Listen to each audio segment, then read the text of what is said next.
Bahrain is an island country in the Persian Gulf.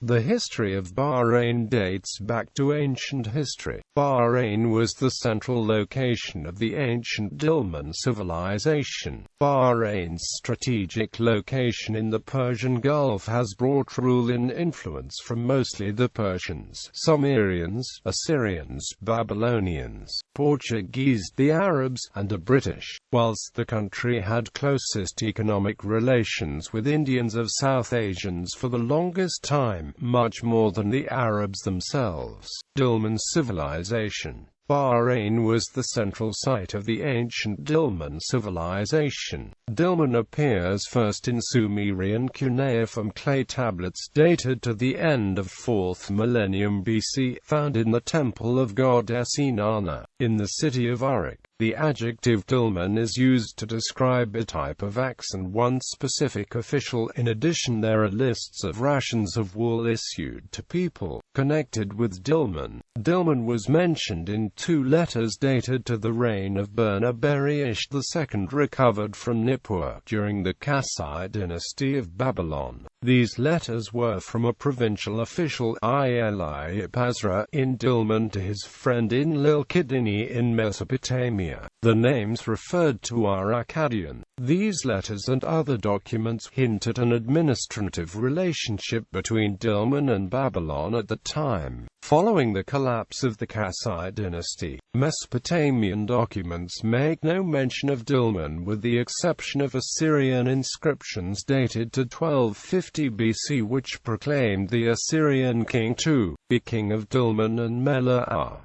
Assyrian inscriptions recorded tribute from Dilmun. There are other Assyrian inscriptions during the 1st millennium BC indicating Assyrian sovereignty over Dilmun. Dilmun was also later on controlled by the Kassite dynasty in Mesopotamia. One of the early sites discovered in Bahrain indicate that Sennacherib, king of Assyria, attacked northeast Persian Gulf and captured Bahrain. The most recent reference to Dilmun came during the Neo-Babylonian dynasty. Neo-Babylonian administrative records, dated 567 BC, stated that Dilmun was controlled by the king of Babylon. The name of Dilmun fell from use after the collapse of Neo-Babylon in 538 BC. There is both literary and archaeological evidence of extensive trade between ancient Mesopotamia and the Indus Valley civilization. Impressions of clay seals from the Indus Valley city of Harappa were evidently used to seal bundles of merchandise,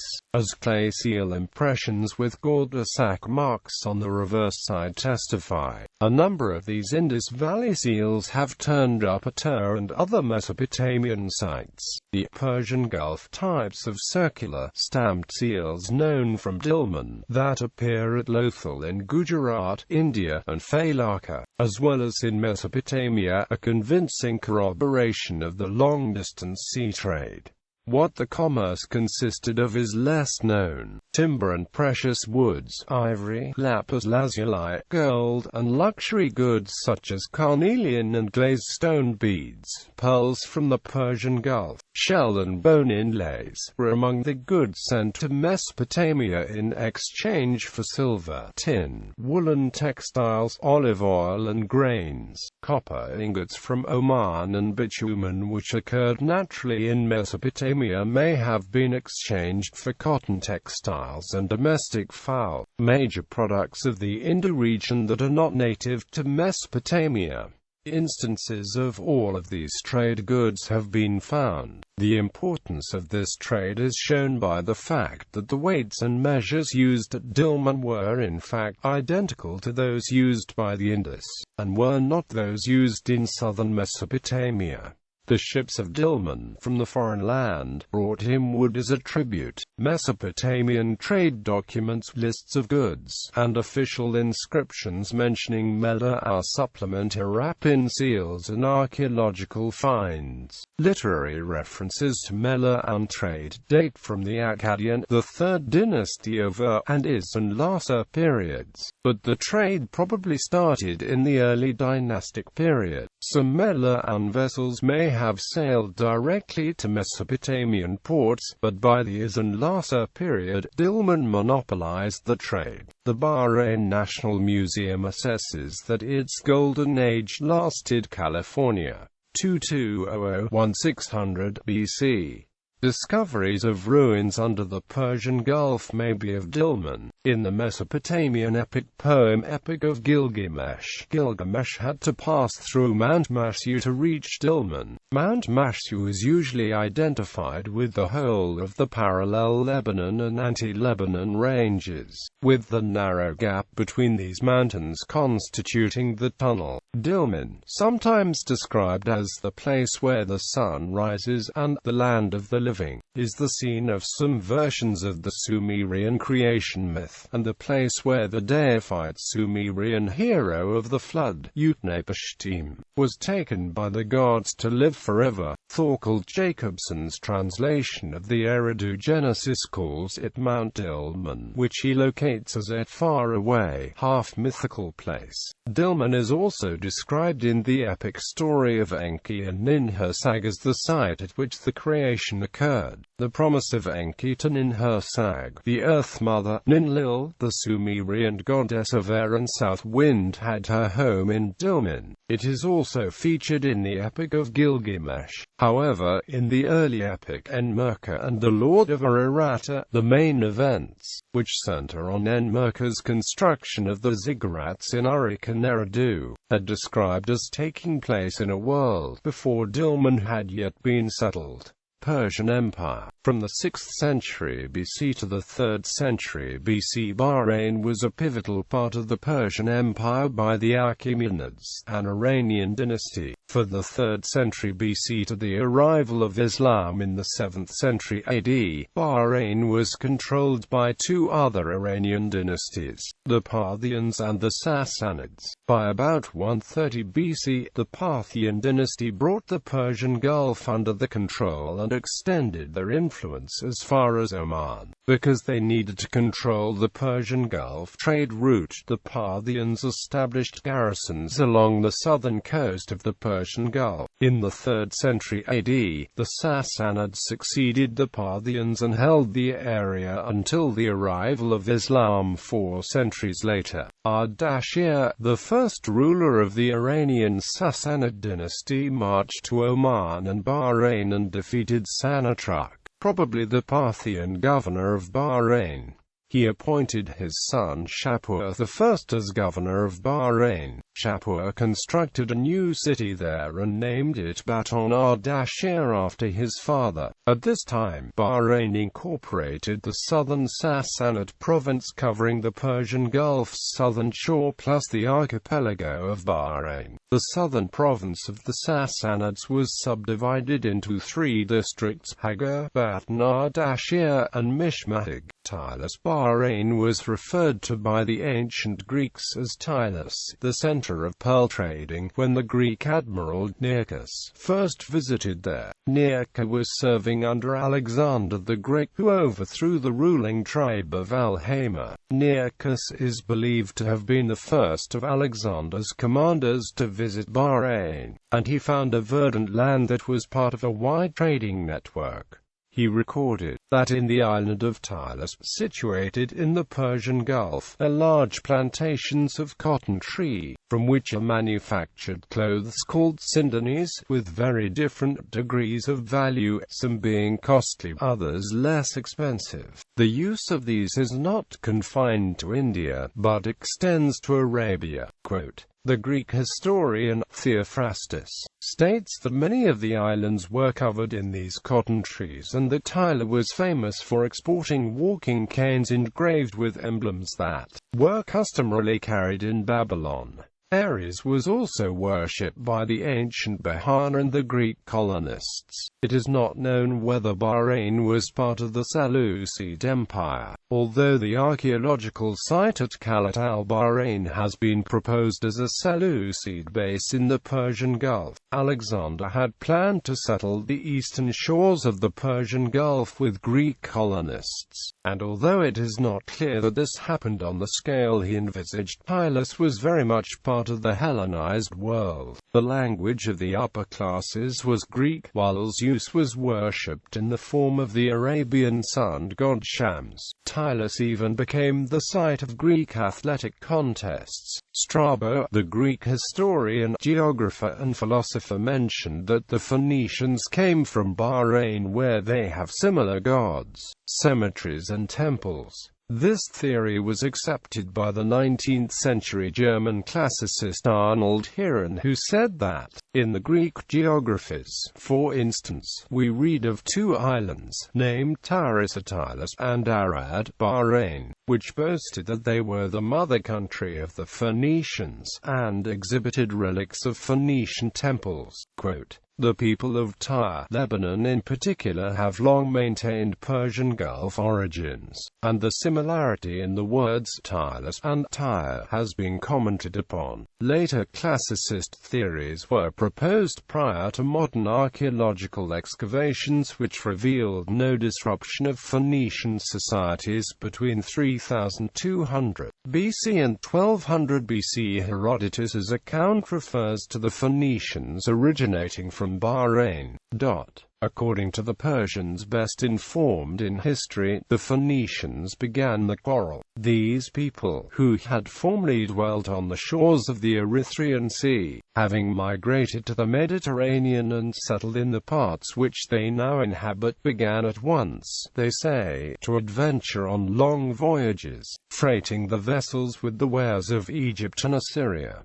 The name Tylos is thought to be a Hellenization of the Semitic Dilmun. The term Tylos was commonly used for the islands until Ptolemy's Geographia, when the inhabitants are referred to as Thiloanoi. Some place names in Bahrain go back to the Tylos era. For instance, the residential suburb of Arad in Muharraq is believed to originate from Arados, the ancient Greek name for Muharraq Island. With the waning of Seleucid Greek power, Tylos was incorporated into Caracina-Messenian, the state founded in what today is Kuwait by Hyspaiosines in 127 BC.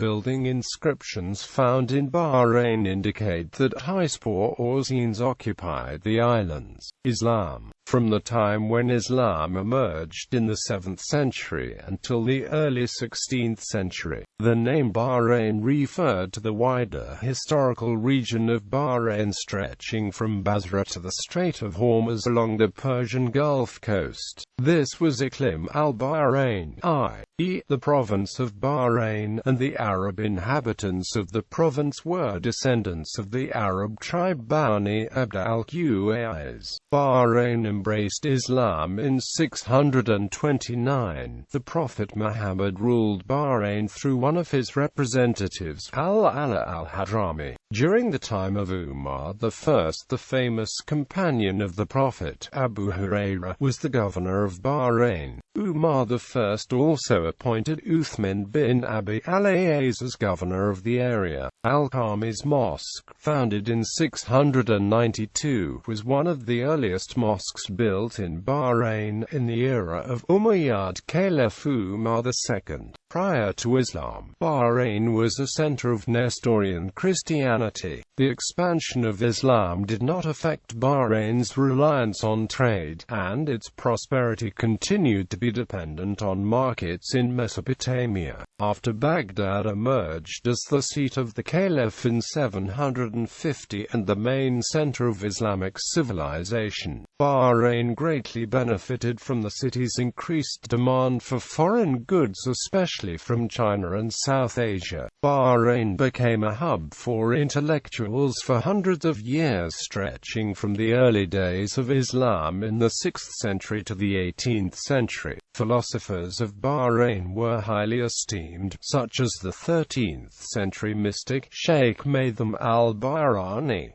The Carmatian Republic. Around the year 900, Abu Sa'id al-Hasan al-Janabi led the revolution of al-Karamita, a rebellion by a Messianic Ismaili sect originating in Kufa in present-day Iraq. Al-Janabi took over the city of Hajr, Bahrain's capital at the time, and Al-Hassa, which he made the capital of his republic. Once in control of the state, he sought to create a utopian society. The Karmatians' goal was to build a society based on reason and equality. The state was governed by a council of 6 with a chief who was a first among equals. All property within the community was distributed evenly among all initiates. The Karmatians were organized as an esoteric society but not as a secret one. Their activities were public and openly propagated, but new members had to undergo an initiation ceremony involving 7 stages. The Karmatian worldview was one where every phenomenon repeated itself in cycles, where every incident was replayed over and over again. Even before taking over Bahrain, the Karmatians had instigated what some scholars have termed a century of terrorism in Kufa. From Bahrain they launched raids along the pilgrim routes crossing Arabia. In 906 they ambushed the pilgrim caravan returning from Mecca and massacred 20,000 pilgrims. Under Abu Tahir al-Janabi they came close to capturing Baghdad in 923 and sacked Mecca in 930.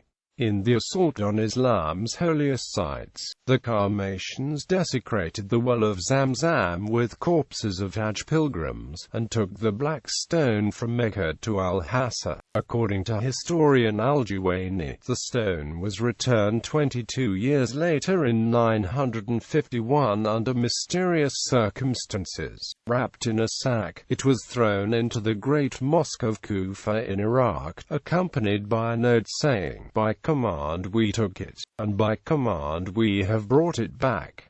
The theft and removal of the black stone caused it to break into 7 pieces. The sack of Mecca followed millenarian excitement among the Karmatians over the conjunction of Saturn and Jupiter in 928. Bahrain became the seat of the Karmatian Mahdi Caliph from Isfahan, who abolished Sharia law. The new Mahdi also changed the Qibla of prayer from Mecca to that of fire, where specifically Zoroastrian practice. Some scholars take the view that they may not have been Ismailis at all at the outset, and their conduct and customs gave plausibility to the belief that they were not merely heretics but bitter enemies of Islam. For much of the 10th century, the Karmatians were the most powerful force in the Persian Gulf and Middle East, controlling the coast of Oman, and collecting tribute from the Abbasid Caliph in Baghdad and from the rival Ismaili Fatimid Caliph in Cairo, whom they did not recognize. The land they ruled over was extremely wealthy with a huge slave-based economy according to academic Yitzhak Nakash. The Karmatian state had vast fruit and grain estates both on the islands and in Hassa and Qatif. Naziri Khusru, who visited Hassa in 1051, recounted that these estates were cultivated by some 30,000 Ethiopian slaves. He mentions that the people of Hassa were exempt from taxes. Those impoverished or in debt could obtain a loan until they put their affairs in order. No interest was taken on loans, and token lead money was used for all local transactions. The Karmathian state had a powerful and long-lasting legacy. This is evidenced by a coin known as Tawila, minted around 920 by one of the Karmathian rulers, and which was still in circulation in Hassa early in the 20th century. The Karmatians were defeated in battle in 976 by the Abbasids, which encouraged them to look inward to build their utilitarian society. Around 1058, a revolt on the island of Bahrain led by 2 Shia members of the Abd al-Qais tribe, Abul Balul al-Awwam and Abul Walid Muslim, precipitated the waning of Karmatian power and eventually the ascendancy to power of the Unids, an Arab dynasty belonging to the Abd al-Qais tribe. Umayyad dynasty. In 1076 to 1077, Sheikh Abdullah bin Ali al-Uyuni seized the country from the Sarmatians in Bahrain and Al-Hassa with the military assistance of Great Seljuk Empire, and founded the Umayyad dynasty and established the Umayyad Emirate. The Umayyad dynasty ruled Bahrain for 163 years, from the 11th to the 13th centuries. The sect is disputed. Some sources mention they were Shia, others Sunni. They were the remnants of Bani Abdul-Qais tribe. The state of Al-Hassa was the first capital of the Umayyad Emirate. Then Al-Fadl, son of Abdullah, transfers his capital to Qatif, then to Awal. In his reign, the state extended to Kuwait. Then in 513 H the capital went back to Qatif. Then in 531 H, Muhammad son of Al-Fadl I is assassinated. The state was divided into two, one in Al-Hassa and the other in Al-Qatif. Under Muhammad b. Ahmad b. Abu al-Hasan b. Abu Sanat, the Umayyad's territory stretched from Najd to the Syrian desert. Due to the influence of the Umayyad kingdom, Caliph al-Izzi al-Din Ali gave Muhammad b. Ahmad authority to protect the pilgrimage route to Mecca. Muhammad was later murdered by a family member, instigated by his cousin, Garabi Shukabi Ali, in the years 587 to 605 H. Muhammad bin Abi al-Hussein unites Qatif and al-Hassa. The country was ruled by the Umayyad dynasty for 163 years. In 1253 C, conflicts inside the Umayyad family gave the chance to the Bedouin Usfurids of Banu Uqayl to establish their state and destroyed the Umayyad state, thereby gaining control over eastern Arabia, including the islands of Bahrain. The famous poet Ali bin al-Maghrab al-Uyuni is a descendant of the Umayyads, Usfurid, and Jabrid dynasties. In 1253, the Bahrani dynasty of the Usfurids of Banu Uqayl, named after its founder, Usfur ibn Rashid, gained control over eastern Arabia, including the islands of Bahrain. The late Middle Ages were a time of chronic instability, with local disputes allowing various Persian-based Arab kingdoms based in Qais, Kisham and Hormuz to involve themselves in Bahrain's affairs. In 1330, the islands became tributary to the rulers of Hormuz. According to historian Wan Cole, it was under Sunni rule that Shi'ism became established in Bahrain, as Shia Bahrainis gradually moved away from the radical, egalitarian Ismaili Sarmatian sect to the more quietist Twelver or Imami branch, a process which the Sunni rulers encouraged. But even in the 14th century, the North African traveller Ibn Battuta visiting Qatif around 1331, found it inhabited by Arabs whom he described as extremist Shi'is, which Cole presumes is how a 14th century Sunni would describe Ismailis. Ibn Battuta also noted the great wealth of the area thanks to the pearling industry. Until the late Middle Ages, Bahrain referred to the larger historical region of Bahrain. Ibn Battuta's 14th century account contains an early use of the term Bahrain to refer solely to the Awal Islands. However, the exact date at which the term Bahrain began to refer solely to the Awal archipelago is unknown. In the mid-15th century, another branch of the Banu Uqayl, led by Zamal ibn Jabir, wrested control of Bahrain, founding the dynasty of the Bedouin Jabrids.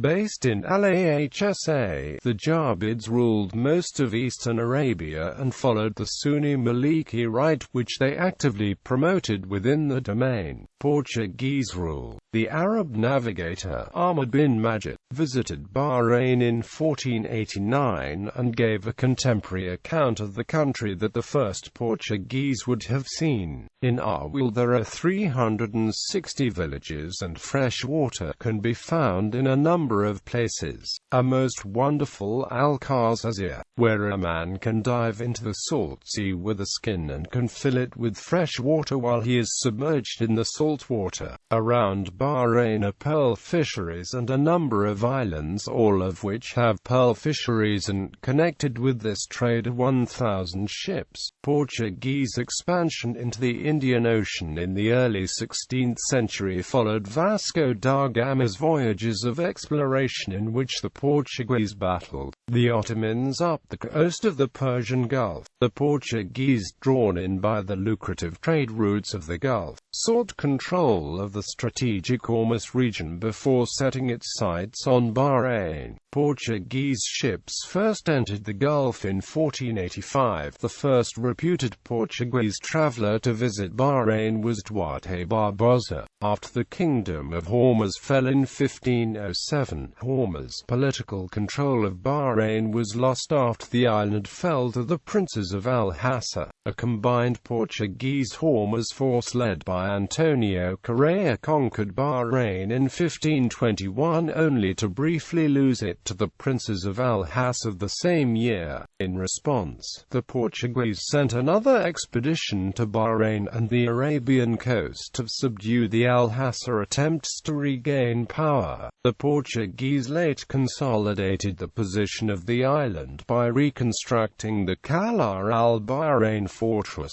which was to serve as the base for the Portuguese garrison. It is believed that the Portuguese ruled the islands via indirect rule, with some force, against the inhabitants for 80 years, despite incurring several revolts and protests. Such a revolt was the Rebellion of 1529, or the deployment of a 400-man Portuguese force sent to subdue the island, except for a brief period in 1559 when the governor of the Ottoman province of Al-Hassa tried to occupy the islands but were repelled. The Portuguese remained in control until they were driven out of the island in 1602, when a popular uprising led by Rukn ad-Din took control of the Bahrain fort. The uprising was sparked by the governor's order of the execution of the island's richest traders. Portuguese attempts to retake Bahrain were thwarted due to aid from the Prince of Shiraz.